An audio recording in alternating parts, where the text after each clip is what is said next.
Snow lay heavy upon the eaves of the convent, muting the sound of the wind that howled across the Wisconsin plains.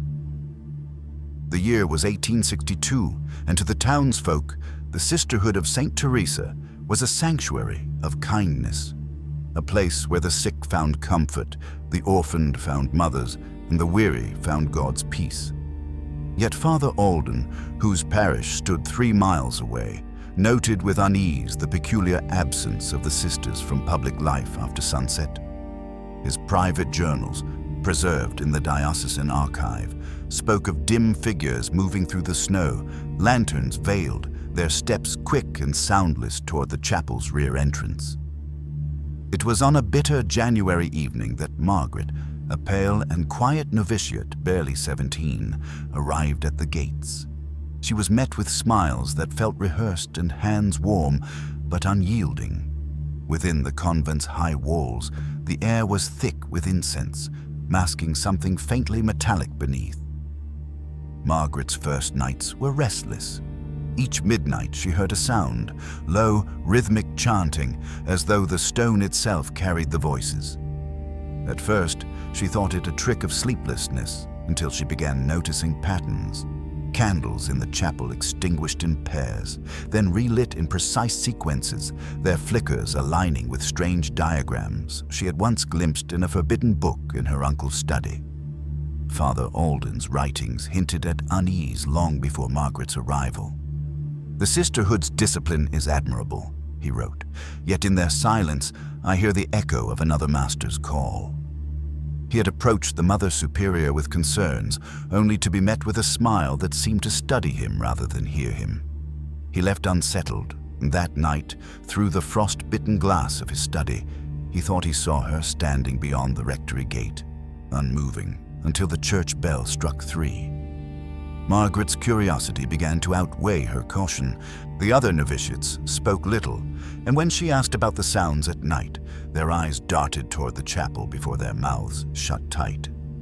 It was Sister Agnes, frail, trembling, and near the end of her vows, who whispered one warning in the laundry room: "The chapel protects its own."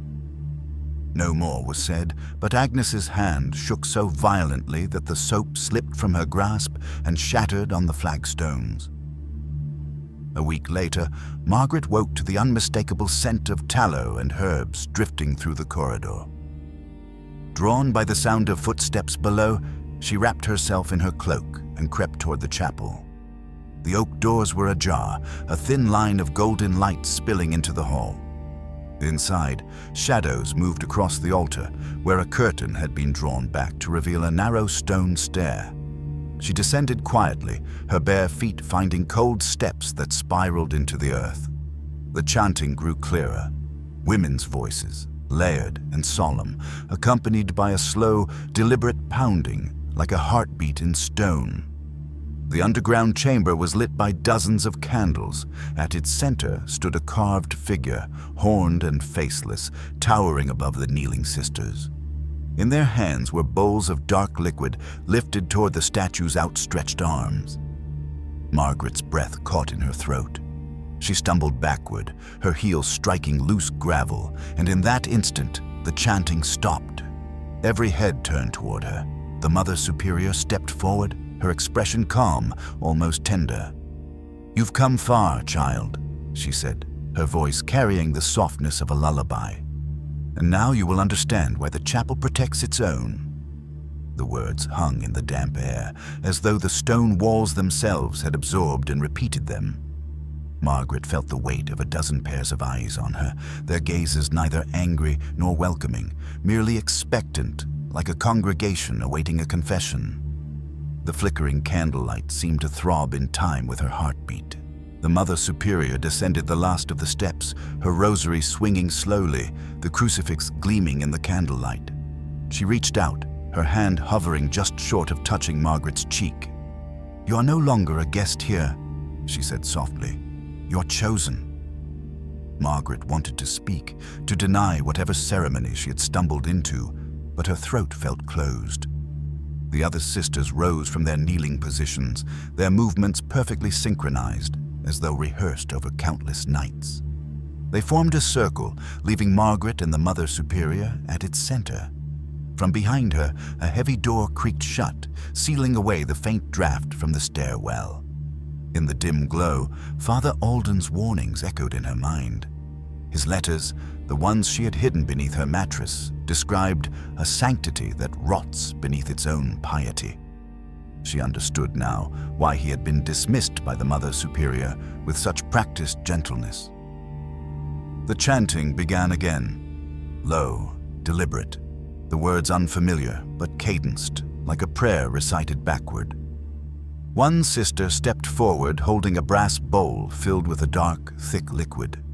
Its surface rippled as she stopped before Margaret. "This is the oath," the Mother Superior explained, her voice almost a whisper. "Once taken, the chapel will protect you as it has protected us for generations. No harm will come to you unless you break faith." Margaret's eyes darted to the horned figure carved in the stone, its faceless head tilted slightly forward as if listening. She thought of Sister Agnes, her trembling hands, her warning in the laundry room. She thought of the townsfolk's wary glances whenever the convent was mentioned. Everything connected now, every vanished letter, every unanswered question.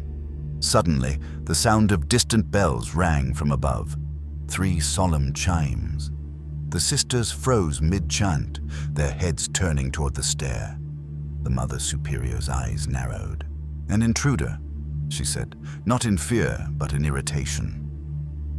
2 sisters moved swiftly toward the steps, their robes sweeping the floor. Margaret felt the circle's grip loosen slightly. In that moment, a strange resolve took hold of her. She bent low, as if overcome, and her fingers brushed the edge of the stair, finding a loose stone. The rough weight of it grounded her in reality. Father Alden, meanwhile, had been pacing outside in the snow, uneasy without knowing why. He had come to deliver bread for the sisters' supper, but the sight of the chapel's rear door ajar drew him closer. His journals would later recall a heaviness in the air, as though breath itself resisted entry. The distant murmur of voices below reached him, pulling him toward the stairwell. Margaret's pulse quickened as faint footsteps echoed from above. She gripped the stone, her mind racing with questions. Was this her moment to escape, or had she just been delivered into a deeper snare? The Mother Superior stepped closer, her eyes shining with something between pity and possession. "Do not run, child," she murmured. "Everything you seek is here, if you are willing to understand." The words slid into Margaret's ears like warm oil, seeping past reason, blurring the edges of her fear. She stood rooted in the center of the circle, the stone still clutched in her palm, though its weight now felt oddly insignificant compared to the weight of the Mother Superior's gaze. The chamber was silent again, save for the soft hiss of candles. The horned figure loomed behind the Mother Superior, its shadow stretching along the curved wall like a dark, waiting tide. Margaret could feel the pull of it, not physical, but an insidious current in the mind, whispering of answers too dangerous to speak aloud. Above them, the muffled sound of boots on wood echoed faintly. Someone was moving through the chapel. Margaret's breath caught as she recognized the rhythm, deliberate, cautious steps that she had heard once before when Father Alden visited the convent. She imagined his expression when he discovered the open stairwell, his heart battling between duty and dread. The Mother Superior turned her head slightly, as though hearing the same sound. "Our guest arrives," she said with a calmness that chilled the air. To the sisters, she gave a small nod.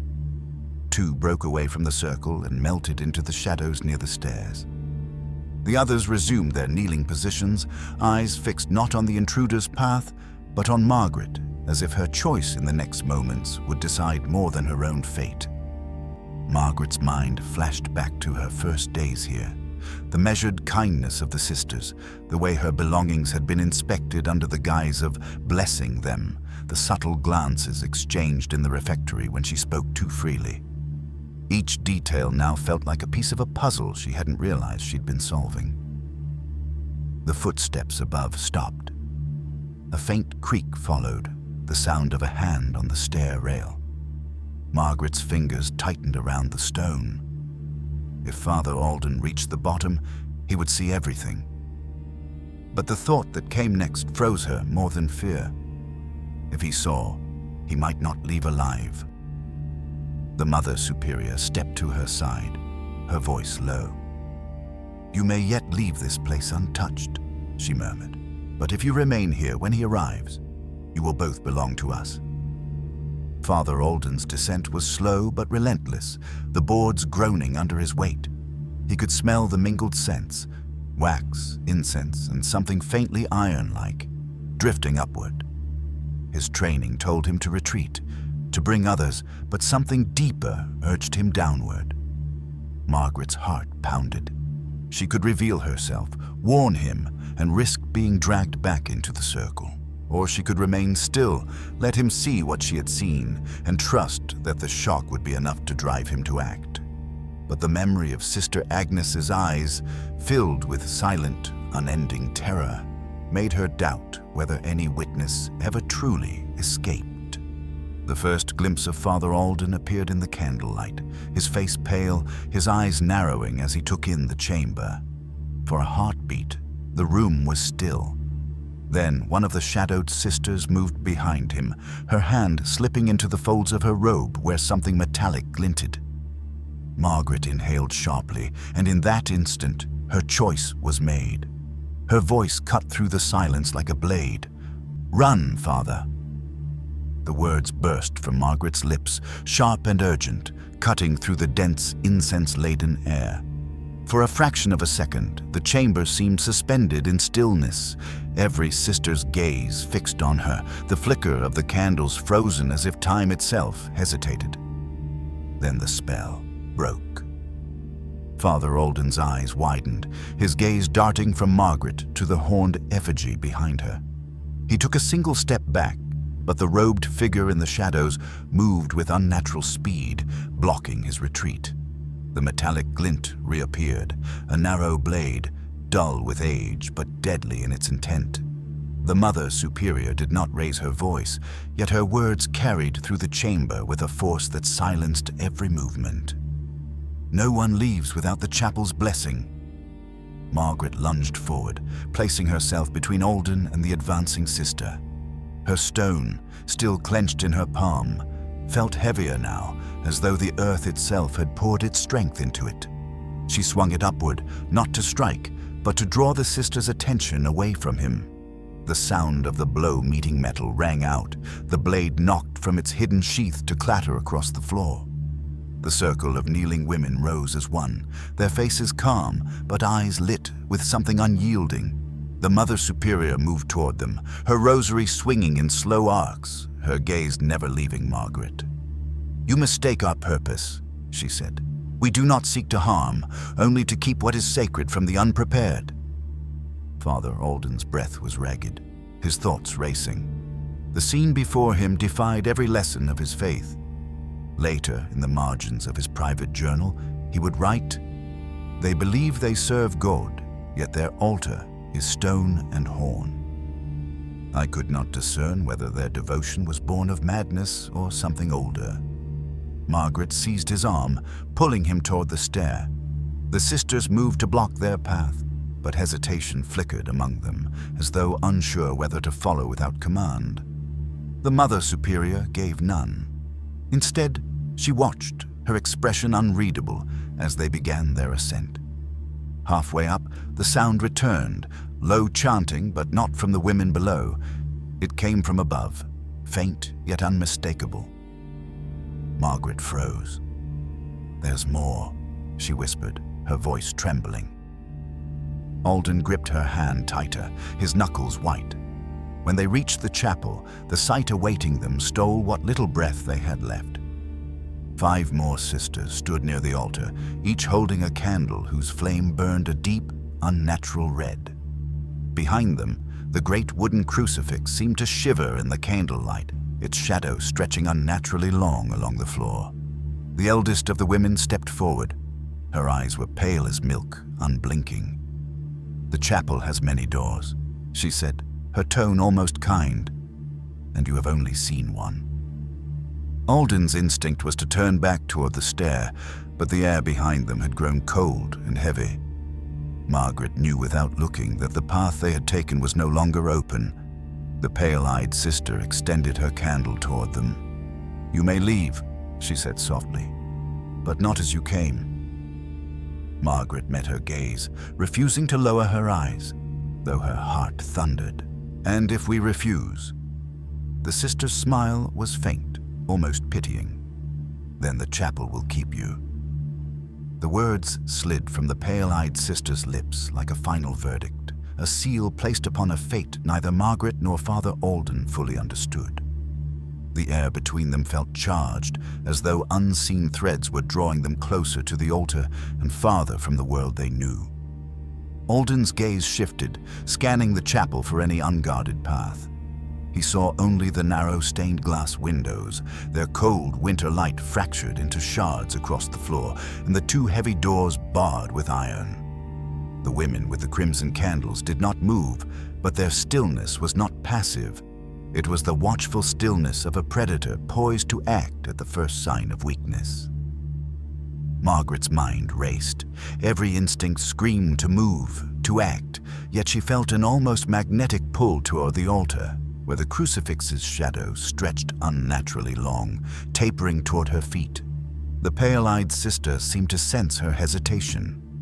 "You are closer to understanding than you think," she said softly, as if coaxing a confession. In that moment, Margaret caught a detail she had missed before. The red flames of the candles did not flicker with the drafts that swept through the old chapel. They burned steady, unwavering, as if untouched by the air of the living. Her stomach tightened. Alden stepped forward, his voice steady though his pulse roared in his ears. "If this place is sacred, prove it by letting us leave unharmed." His demand was met with a slow, collective exhale from the sisters, as though his words had been heard many times before and never once granted. The pale-eyed woman tilted her head, her expression almost amused. "Sacred does not mean safe," she replied. "Do you not teach that even angels inspire fear?" Margaret's attention drifted to the floor beneath their feet. The stone was worn smooth, but faint carvings traced along the aisle, spirals and sigils so old they had nearly vanished. She remembered the forbidden diagrams from her uncle's study and realized with a cold clarity that they matched perfectly.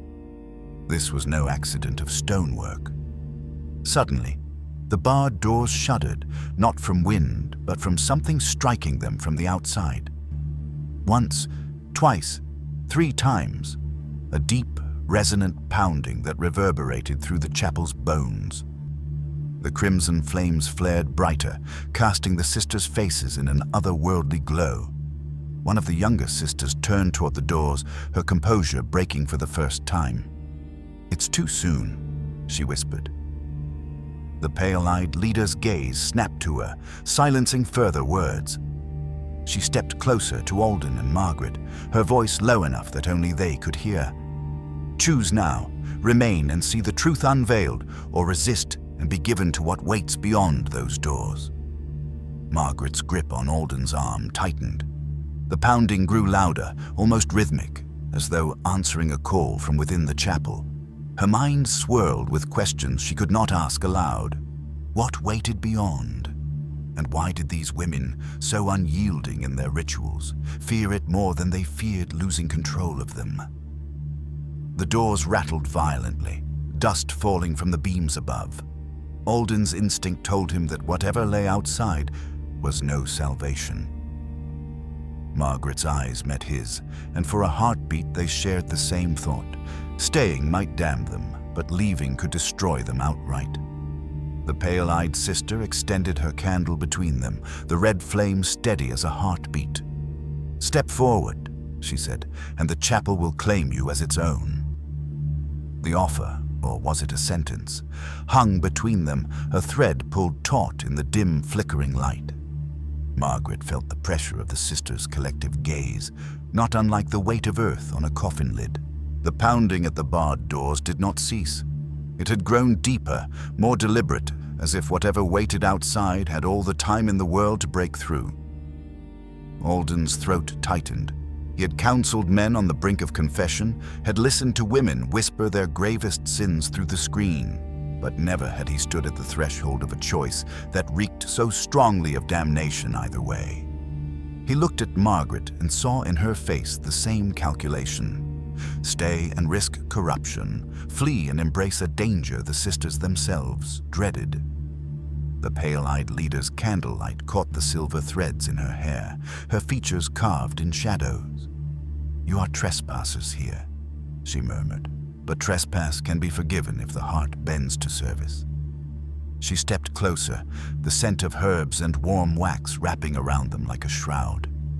Margaret's mind was a flurry of images. Sister Agnes's trembling warning, the horned statue below the chapel, the diagrams etched into the stone floor. Every piece pointed toward a truth too terrible to name, yet she found her voice, fragile but steady. "And if we do not bend," a faint smile crept to the sister's lips, "then the chapel will decide how you are used." Behind them, the pounding ceased abruptly. The silence that followed was worse, an unnatural hush that pressed against the eardrums. The sisters in crimson exchanged fleeting glances, and Margaret caught something there. Unease. For the first time, they seemed unsure. Alden seized the moment. "If your walls are strong, open them. Let us see what you fear." The pale-eyed sister's face hardened. "What we fear is not for the unbound to witness." She raised the candle higher, and the red flame flared unnaturally bright. In its light, the carvings in the floor seemed to shimmer, twisting like snakes beneath the stone. Margaret's breath caught. The symbols were no longer static. They pulsed in time with her heartbeat. She stepped back, her heel brushing against Alden's boot, a silent signal between them. He understood. Movement was their only chance. Without warning, the doors behind the crimson-clad women shuddered violently. This time, the blow splintered wood, sending shards skittering across the floor. A wind unlike any winter gust swept into the chapel, carrying a sound that was neither entirely human nor wholly beast. The sisters pivoted toward the breach, their voices rising in that same backward prayer Margaret had first heard in the night. The pale-eyed leader did not turn. Her attention stayed fixed on them. "Choose," she said again, her voice now almost drowned by the rising chant. "Stand in the circle, or be taken." Alden's pulse hammered. He gripped Margaret's arm, eyes locked on the widening crack in the doors. Through it, a shape shifted, indistinct but vast, moving with a terrible patience. Margaret made her choice. She pulled Alden toward the shadowed side aisle, away from both altar and doors. The sisters did not notice, yet. The chant was loud now, vibrating through the floor. As they reached the far wall, Margaret glanced back one last time. The pale-eyed sister was watching them after all, her expression unreadable in the crimson glow. "You cannot outrun the chapel," she called after them. "It walks with you." The words followed Margaret and Alden like a second shadow, sinking deeper into the mind than any threat of blade or chain. They slipped into the narrow aisle, the cold stone pressing close on either side, until the glow of the crimson candles faded behind them. The wind from the broken doors had reached this far, carrying with it a scent neither wholly foul nor pleasant, an earthy musk that seemed to whisper of grave soil and green things grown in darkness. Margaret's instincts screamed to move faster, but the passage curved unexpectedly, leading them toward a small archway, half concealed by a tapestry depicting the martyrdom of St. Catherine. The cloth stirred without wind. Alden hesitated. "This could lead back toward the crypts," he murmured. His voice trembled, though whether from fear or the cold, Margaret could not tell. She brushed the tapestry aside. Beyond it lay a narrow stair spiraling down. Down, always down.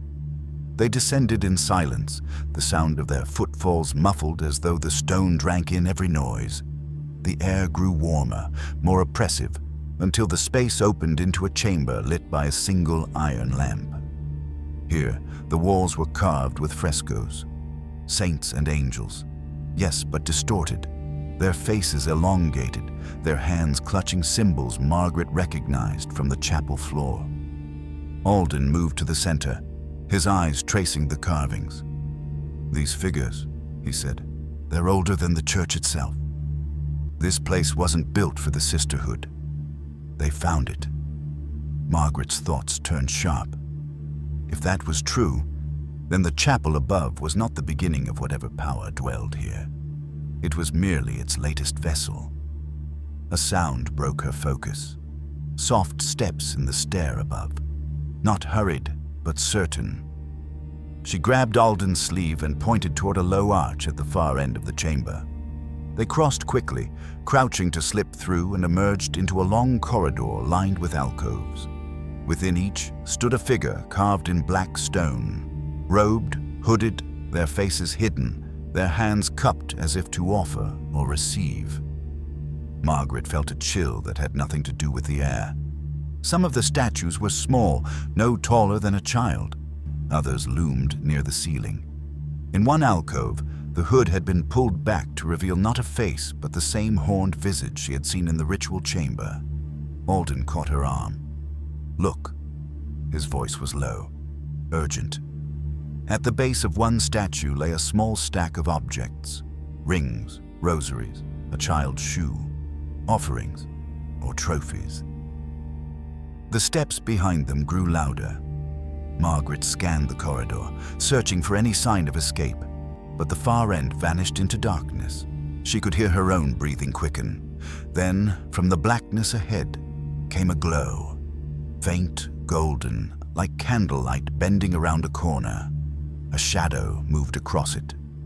For an instant, she thought she saw Sister Agnes, her thin frame unmistakable, standing motionless before turning and disappearing from view. Alden looked at her, questioning without words. They had no choice but to follow. As they stepped into the glow, the air seemed to shift, the corridor stretching subtly as if the stone itself were alive. The sound of chanting rose again, but now it came from both behind and ahead. Somewhere in that golden light, a voice waited for them, low and certain. "The chapel has already decided." The voice emerged from the glow ahead, neither welcoming nor hostile, but heavy with finality. Margaret felt her legs weaken as if the stone beneath her had shifted, forcing her to fight for balance. Alden stood beside her, his eyes narrowing, trying to pierce the haze of light and shadow. From the corridor's far end stepped a figure, veiled, robed in black heavier than the sisters above. The lamplight from her hand revealed only her mouth, the corners of which turned in a faint, knowing smile. "You've been expected," she said, her tone almost warm. "The decision is not yours to make." Margaret's voice came out sharper than she intended. "We never asked to be here." "No one ever does," the woman replied, moving closer. Her lamp cast wide arcs of light along the statues, making their hooded heads seem to turn toward the intruders. "But the chapel finds who it needs." Alden glanced toward the path they'd come, but the steps behind them had fallen silent. It was a different kind of silence now, thick, listening. He had read once about predators in the wild. That moment when sound disappears because the hunter is close enough to strike. The veiled woman stopped before them. "There is an agreement," she continued. "It was made long before you were born, long before this land bore a church. The Sisterhood keeps the balance. You will not upset it." Margaret stepped forward despite Alden's warning hand. "If you're here to keep balance, then why the rituals? Why the sacrifices?" The woman's smile did not fade. "Because sometimes the balance requires more than prayer." In the lamplight, Margaret caught sight of a small wooden door behind the woman, its edges worn and splintered. She wondered if it could lead out or simply deeper into the labyrinth. Her heart pounded with the thought that perhaps freedom was only a few paces away, if she could reach it. The woman seemed to read her mind. "Out there," she said, tilting her head toward the door, "is only a darker part of what you fear. Stay, and you'll understand why we protect this place. Leave, and you'll understand why we never open the doors." Before Margaret could answer, the sound of the pounding returned, not from the chapel above, but from somewhere beneath their feet. It was slower now, almost like the measured beat of a drum. The statues seemed to lean forward in their alcoves, their shadows stretching across the floor toward the three of them. Alden's jaw tightened. "If you intend to keep us here," he said, "you should know we will resist." The veiled woman tilted her lamp, casting light upward onto her own face. Beneath the veil was not age, as Margaret expected, but youth, smooth skin, eyes bright and cold. "You won't," she said simply, "because the chapel does not take prisoners, it takes converts." The floor beneath them trembled slightly, dust sifting down from the ceiling. Somewhere behind the wooden door, a faint, guttural whisper curled through the air. Margaret felt the pull of it, not toward safety, but toward inevitability. She looked at Alden, and for the first time, she saw uncertainty in his eyes. The veiled woman's smile deepened. "You'll follow me now." The command was not loud, yet it settled into Margaret's bones as if the stone walls had spoken it. The veiled woman turned without waiting for agreement, her lamp casting a pale arc over the carved floor. Each step she took seemed to draw them forward, not by force, but by a gravity older than their own will. Margaret glanced at Alden, her eyes asking the question she could not voice. He shook his head slightly, but his feet moved all the same. The corridor narrowed, the air thickening with the scent of cold earth and beeswax. Somewhere far behind, the faint sound of chanting began again, low and indistinct, like a prayer swallowed by the walls. The woman led them past the wooden door Margaret had noticed earlier. She kept her gaze from it now, though her thoughts clung to it. Every instinct told her that whatever waited beyond might not be salvation, but it would be different, and different was a kind of hope. They emerged into a round chamber supported by 6 stone columns. Each column was carved with scenes that, at first glance, resembled biblical tales, miracles, martyrdoms, visions. But Margaret saw the distortions immediately. The miracles ended in ruin, the martyrs smiled as their tormentors knelt, and the visions were crowned not by halos, but by horns. The woman stopped before one column, setting her lamp on a ledge. "Every sister here," she said, "stood where you stand now. Each came with fear, each believed herself a prisoner. Then they learned." Alden stepped forward, his voice firm. "Learned what?" "That fear is the first devotion," she answered, "and that the one we serve requires truth above all else." Margaret felt the urge to ask who that one was, but the answer seemed already present in the carvings. The horned figure, always at the edge of the scenes, always watching. The woman lifted her lamp again and guided them toward a narrow archway on the far side. As they stepped through, the air grew warmer, almost stifling. A deep hum vibrated faintly beneath their feet, like the echo of a heartbeat in the earth. They entered another chamber, this one smaller, its walls lined with nicks, holding objects, fragments of bone, locks of hair, scraps of cloth. Margaret's eyes caught on a rosary she recognized. Not hers, but one she had seen in Sister Agnes's hands. She moved closer, fingers brushing the cold wood of the beads. "Where is she?" Margaret asked. The woman's voice was calm. "She serves still, not in the way you remember." Alden's patience thinned. "If you mean she's dead, say it plainly." The veiled woman turned to him. "Dead? No. Those we serve are not so wasteful. She has changed." Before Margaret could press her, the hum beneath them deepened. Dust fell from the ceiling. The woman's expression tightened for the first time. "It's early," she muttered. "We'll have to move." She turned, leading them toward a sloping tunnel at the back of the chamber. The walls here were damp, streaked with mineral veins that caught the lamplight like threads of gold. The air was heavier, the hum louder. Margaret's thoughts spiraled. Was this the place Sister Agnes had feared? Or was it something even deeper, a place no warning could prepare her for? The woman's voice carried back to them, quiet but certain. At the end of this path, you'll see the heart of the chapel, and then you'll understand why you can never leave. The veiled woman's promise or warning echoed in the sloping tunnel, the sound bending oddly as if the walls themselves were repeating it back in whispers. Margaret's breath came shallow, each step drawing her deeper into heat and shadow. Alden walked close behind, his eyes darting to the mineral-streaked walls that glimmered like veins of some ancient ore. The hum beneath their feet had grown into a steady vibration. Margaret felt it in her teeth, a subtle grinding that set her nerves on edge. "What is that?" she asked, her voice low. "The pulse," the woman answered without turning. "Every house of devotion has one, though most will never feel it. This one has been beating since long before the chapel was raised above it."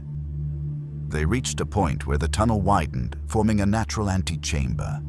In its center was a stone basin filled with liquid so dark it swallowed the lamplight. The air around it was warmer still, tinged with the same faint metallic scent Margaret had noticed her first night here. Alden's expression hardened. "Blood," he said flatly. "Not as you know it," the woman replied. "It is the offering that binds us to the heart." She dipped 2 fingers into the basin, drawing a slow spiral on the stone floor. The markings shimmered faintly before fading into the rock. Margaret felt a wave of dizziness, as though the spiral had taken hold of her vision. "Why show us this?" "Because you are being given the chance to choose with full sight," the woman said. "Few receive that gift. Most simply wake one day and realize they've already chosen." From the far side of the chamber, another tunnel yawned open, wider and darker than the one they'd come through. The hum was louder there, resonant, as if something vast breathed just out of view. The woman motioned toward it. "Beyond is the heart. All questions end there." Margaret hesitated. She thought of Sister Agnes, of the missing letters, of the townsfolk's fearful avoidance. Every path had been narrowing toward this moment, and now it felt less like a choice and more like the final step in a long, unseen design. Alden moved closer to her. "If we go in there, we might not come back." The woman's veil shifted slightly, revealing a sliver of her cheekbone, pale and unblemished. "If you turn away, you will still not come back. Not as you were." Before either could respond, a deep, resonant sound rolled through the ground, like the striking of a colossal bell. Dust fell from the tunnel's ceiling. Somewhere far above, Margaret thought she heard the chapel's bells answering, their tones mingling in an eerie harmony. The woman stepped toward the dark opening. "It calls," she said simply, "and you will answer." Margaret felt the pull again, stronger than before, part fear, part strange yearning. Alden's hand tightened around hers, but his grip was no longer only to protect her, it was to keep himself anchored. The woman looked back at them once, the golden lamplight catching the edge of her smile. "Step forward, and the heart will know you." The veiled woman's voice was calm, but it pressed into Margaret's mind like the weight of a closing door. She stood at the edge of the wide, black tunnel, the hum from within drumming against her ribs as if her body itself was being tuned to some unseen rhythm. Alden's grip on her hand was steady but tense, the kind of hold that spoke less of strength and more of mutual need. The air pouring from the tunnel was heavy, almost damp, carrying with it a scent of old stone and something faintly sweet, like rotting flowers. Margaret's instincts told her that crossing that threshold would change her in ways no amount of prayer could reverse. But another part of her, a quieter, darker current, leaned toward it. The woman stepped into the tunnel without hesitation, her lamp's glow swallowed almost instantly by the darkness. "It does not wait forever," she said from within. "If it calls twice and you do not answer, you will spend your life feeling the absence." Alden's jaw tightened. "And if we answer and regret it?"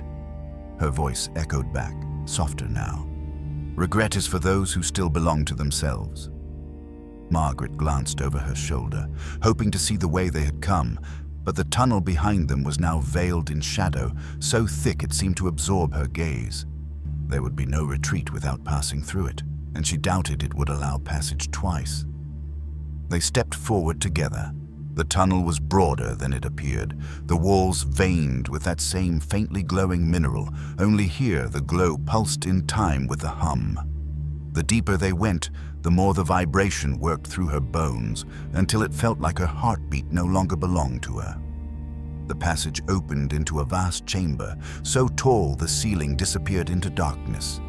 At its center was a great shape, half buried in stone and earth, a mass that at first seemed like rock until it shifted. Margaret's breath caught. It was no statue, it was alive. A surface like carved stone flexed gently, as if breathing. Long ridges, almost like ribs, rose and fell beneath a skin of mineral and dust.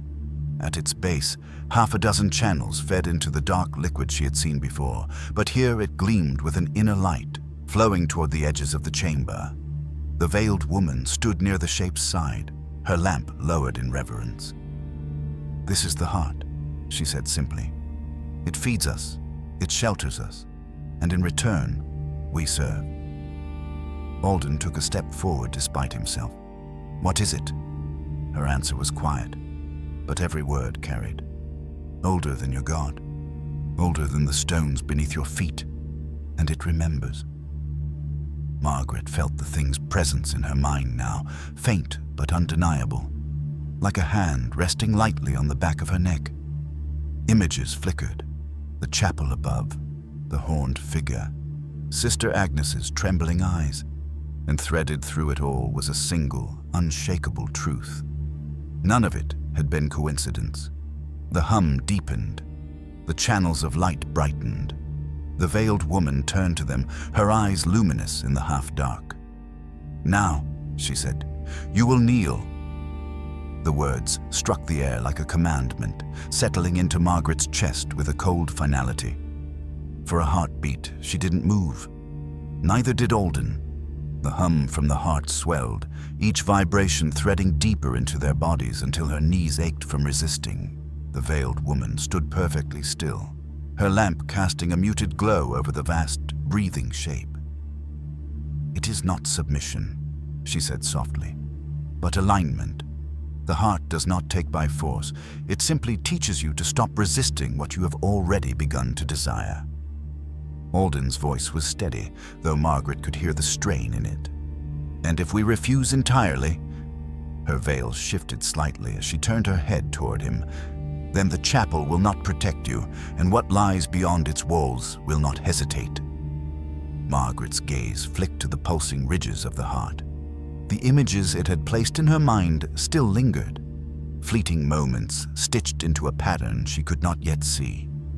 It was as if the thing had known her long before she'd stepped into the convent. She felt it brushing against her thoughts, not with words, but with something more primal, more inevitable. The hum deepened again, and this time the floor itself seemed to soften beneath them. Alden's grip on her arm tightened, as though anchoring himself against the pull. She could see his jaw working, wrestling with something unspoken. In the periphery of her vision, shadows moved, sisters emerging from the edges of the chamber, their faces serene, their eyes locked on the two of them.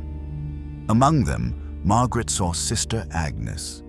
The woman's face was paler than she remembered, her hands clasped in front of her as if in prayer. But there was no fear in her eyes now, only stillness, the kind of stillness that came from complete surrender. Agnes stepped forward, her voice almost a whisper. "It's easier once you stop thinking it's a choice." Margaret's breath hitched. She wanted to reach for Agnes, to shake her, to demand why she had warned her in the laundry room if she was now one of them. But the answer seemed to hang in the air already. Perhaps the warning had been an invitation all along. The veiled woman lifted her lamp higher. "Kneel," she said again.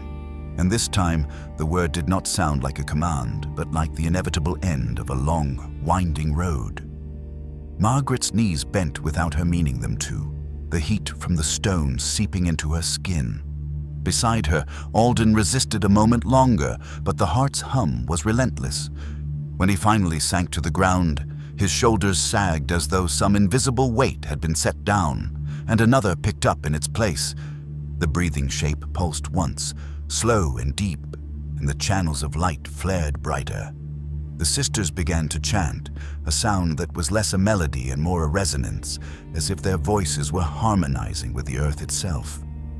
The veiled woman stepped closer, her eyes fixed on Margaret. "It knows you now," she murmured, "and it will never let you go."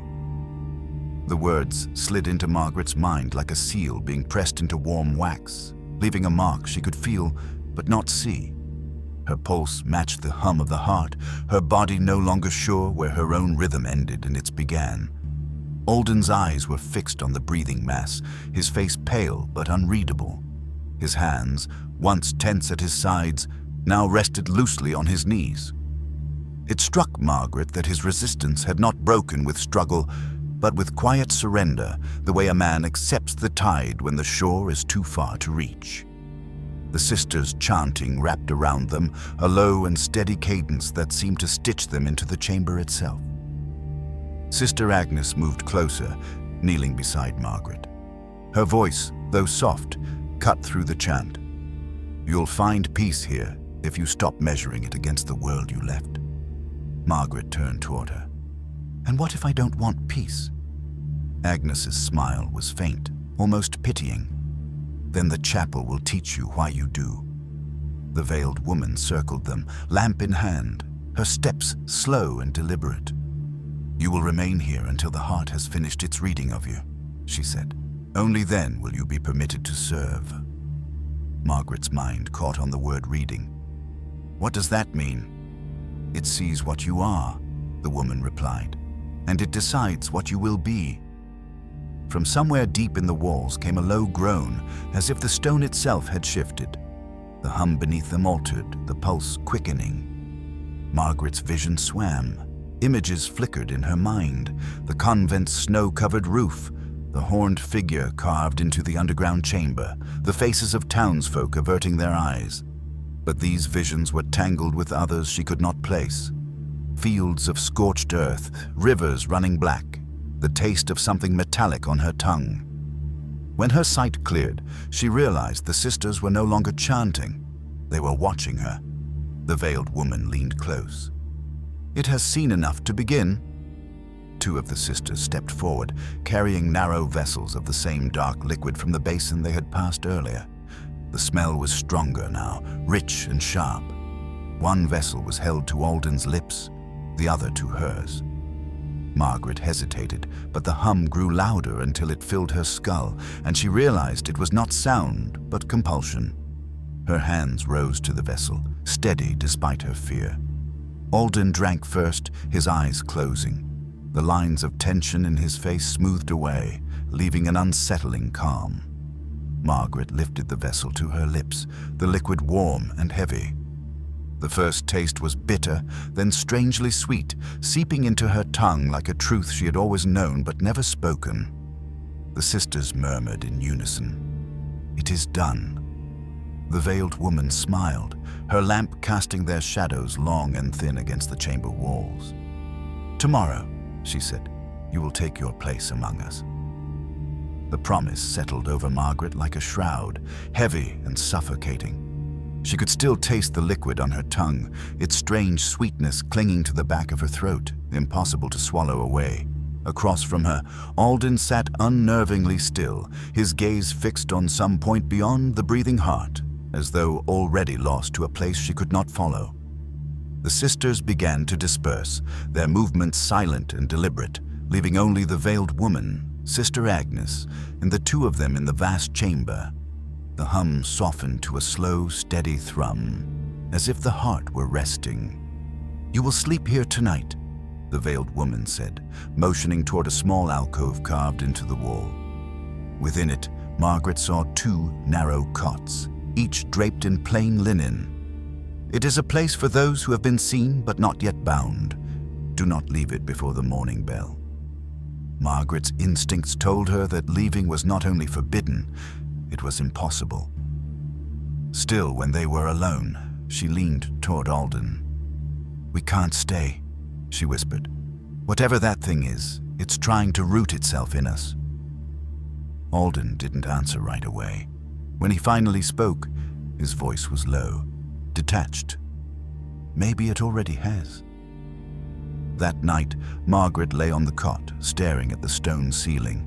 Sleep came fitfully, in fragments, each torn apart by visions. The chapel burning, the horned figure stepping through the smoke, the heart opening like a great dark flower. And through it all, a voice repeating her name in a tone both loving and possessive. She woke to find Sister Agnes standing over her. The older woman's eyes were calm, almost kind. "You need not fear tomorrow," Agnes said. "It is only the first step." Margaret sat up. First step toward what? Becoming part of something that will never die. Agnes pressed a small object into her hand, a thin, leather-bound book no larger than her palm. Read it when you can," she whispered. "Not all truths are spoken aloud here." Before Margaret could respond, Agnes slipped away, her steps swallowed by the hum. The morning bell rang, low and resonant. The veiled woman appeared at the alcove's entrance. "It is time." She led them back toward the chamber of the heart. But something was different now. The hum was sharper, the air hotter. The channels of light pulsed in rapid rhythm, and standing in a perfect circle around the heart were the sisters, each holding a candle whose flame burned white instead of red. "This is your binding," the veiled woman said. "You will speak the vow, drink again, and rise as keepers." Margaret glanced at Alden. His eyes were vacant, his lips already moving silently, as though rehearsing words he had not yet been taught. She knew then that if she waited, if she let this ceremony finish, she would be lost in the same stillness that had claimed him. Her pulse quickened, her mind racing for escape. The veiled woman stepped forward, holding out the vessel. "Drink and be ours." Margaret looked down at the book in her palm, then back at the woman's outstretched hand. Somewhere inside, a decision formed, sharp, desperate, and final. She tightened her grip on the book. "No." The word was small, almost swallowed by the hum of the heart, yet it cut through the chamber like the strike of a bell. For a heartbeat, no one moved. The white flames atop the sisters' candles wavered, as though the air itself had flinched. The veiled woman tilted her head. "You misunderstand," she said gently, though her eyes had hardened. "There is no refusal once you've been chosen." Margaret stepped back, her thumb pressing against the book's spine until she felt the thin leather strain.